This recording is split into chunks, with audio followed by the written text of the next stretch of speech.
Hey, good morning. I am here with Omuugn. And today we are talking about a really important topic, which is on environment. And this is how you get to create and set the stage of the environment that you live in so that everything that comes after that is based on what you set up. So the environment that we live in is really important. As we unpack this, we're going to learn all the insights about how you can live the best version of your life. So please help me welcome Omuugn. How are you today? Good morning. I'm doing well. It's overcast and rainy, but it's a good day. We need a little rain every now and then. I was listening to a podcast a couple months ago, and it was Dr. Mindy Peltz. She spent about 30 years talking and researching and studying and prophesying the intermittent fasting concept. And she went really deep into the reasons why.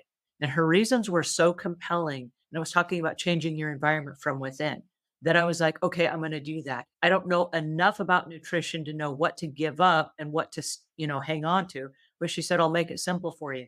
Anything in a bag, a box, or a can has preservatives in it. Remove anything in a bag, a box, or a can. So I'm going to try this for 30 days. So for 30 days, I documented my progress every single day, and I did not eat anything that came in a bag, a box, or a can. You would not believe the transformation that I felt. I lost 21 pounds. I reset my energy levels. I was like, whoa, talk about changing your environment from inside out. The point that you bring up is really an important one, and that is we're not trapped in environments. We're not victims. We have the ability and the power at any given time to look at our environment and say, I'm not going to buy packaged things anymore. I'm going to buy fresh fruits and vegetables and things that are nutritious. Like Omuugn says, if you are experimenting with your health and your diet and your nutrition, do keep your doctor in the loop so that there are no surprises. Your environment is such an exciting topic, but there are a couple things that are really critically important that I would like to bring up.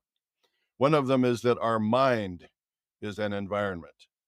A lot of people are not as aware of how their mind operates as they should be. They let a lot of things into their minds without filters. We should determine what kind of a mind we want. There are ways that you can live so that your mind is clear and constructive, and it's a powerful tool. And we need to have filters. We don't want to think about negative things and things that will make us depressed and have negative reactions. We want to be excited about life and enjoy life. And it starts with our mind and how we think and what we think about. We need to look at our mind as an environment that we want to control and structure as we really desire it to be. That's really important in our environment is our habits.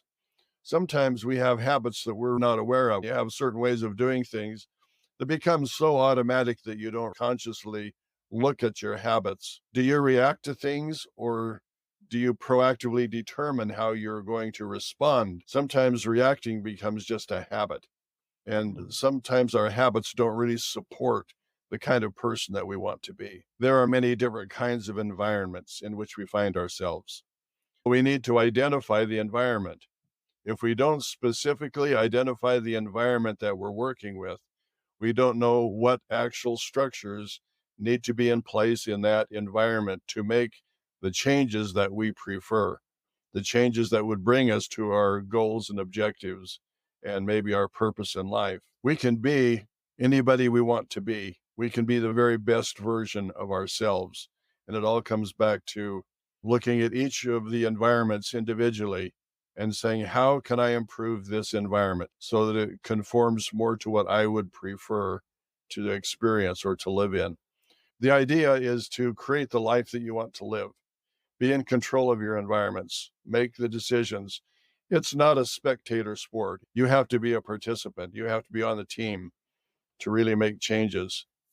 You can make all of those kinds of choices, but you have to be involved. I appreciate you sharing this concept with us because it sounds like it's not a once and done, but an ongoing lifestyle to kind of mold the world that we live in. That, as you say, creates an environment that is supportive and healthy and happy and promotes the wellness and the best version of yourself. I want to thank you today for joining us, and we will join you again next week when we're going to talk about another idea and insight from the wisdom of Omer. Thanks for joining us today. Yeah, thank you.